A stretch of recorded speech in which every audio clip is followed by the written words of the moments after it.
नोटबंदी पर आरबीआई की बोलती बंद। नोटबंदी पर आरबीआई के पास नहीं है ठोस जवाब। कितने नए नोट छापे गए, आरबीआई को जानकारी ही नहीं। क्या नोटबंदी आजाद भारत का है सबसे बड़ा घोटाला?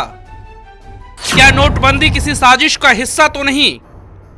केजरीवाल का भी दावा, नोटबंदी सबसे बड़ा घोटाला। नोटबंदी को लेकर एक और जहां मोदी सरकार ने दावा किया था कि इससे काले धन की जमाखोरी में कमी आएगी, वहीं आज पूरे हिंदुस्तान के सामने बेहद चौंकाने वाली सच्चाई सामने आई है। वो सच्चाई जो सच में बहुत कुछ सोचने पर मजबूर करती है। यानी नोटबंदी के 2 महीने बाद भी रिजर्व बैंक को यह पता नहीं कि नोटबंदी के बाद रिजर्व बैंक ने कितने 500 और 2000 के नए नोट छापे। रिजर्व बैंक ने इस बात को आरटीआई अधिकारी द्वारा पूछे गए सवाल के जवाब में कबूल किया है। देश को भ्रष्टाचार और काले धन रूपी दिमक से मुक्त कराने के लिए एक और सख्त कदम उठाना जरूरी हो गया है।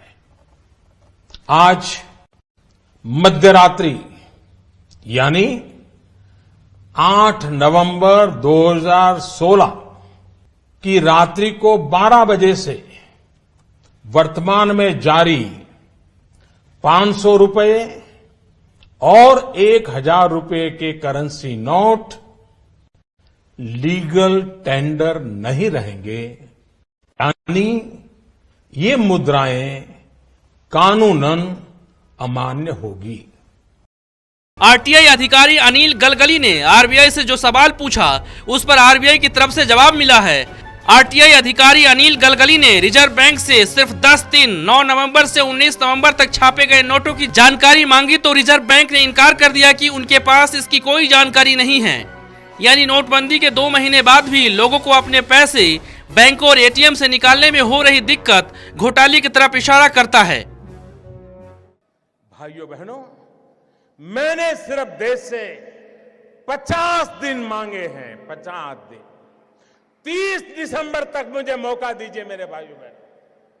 अगर 30 दिसंबर के बाद कोई मेरी कमी रह जाए, कोई मेरी गलती निकल जाए, कोई मेरा गलत इरादा निकल जाए, आप जिस चौराहे में मुझे खड़ा करेंगे, मैं खड़ा होकर के देश जो सजा करेगा वो सजा भुगतने के लिए तैयार हूं। इससे पहले नोटबंदी को लेकर मोदी सरकार की तरफ से दावा किया गया था कि आरबीआई से प्रस्ताव आने के बाद नोटबंदी का फैसला लिया गया, लेकिन आरबीआई की तरफ से यह साफ किया जा चुका है कि नोटबंदी का आइडिया मोदी सरकार का था। बाकायदा नोटबंदी को लेकर आरबीआई को मोदी सरकार की तरफ से प्रस्ताव आया था।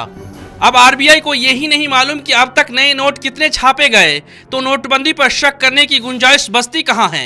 यानी जो दावे किए जा रहे हैं कि नोटबंदी आजाद भारत का सबसे बड़ा घोटाला है, इस बात पर बल मिलता दिख रहा है। केजरीवाल, राहुल से लेकर तमाम विपक्षी दलों के नेता ये कहने से कभी नहीं चुके कि नोटबंदी आजाद भारत का सबसे बड़ा घोटाला है। अब जबकि धीरे धीरे जो तथ्य निकलकर सामने आ रहे हैं, तो क्या सच में आने वाले समय में नोटबंदी मोदी सरकार के लिए नई सिरदर्दी बनेगी, जिसके लिए पीएम मोदी खुद की पीठ थपथपाते रहते हैं। Bureau report, national Dastak.